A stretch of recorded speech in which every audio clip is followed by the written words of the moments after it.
pradžioj žmogus nori įsigyti namą, būstą, nori, būsto labai nori, gyvenimo svajonė, nieko kito nenori, tik būsto, reiškia mirsiu, bet turėsiu būstą. Ir tada jisai ima paskolą, tada, kad tą paskolą dengti, jisai įsidarbina į darbą skubiai, kuris jam duoda didelis pajamas, bet jis nėra labai mėgiamas tas darbas, nedaug dieve.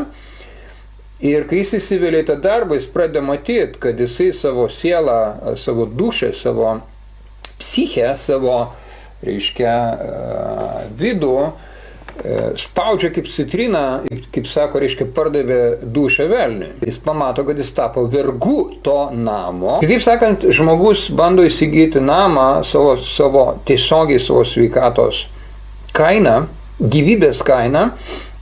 Ir jeigu jis gerai susimastys,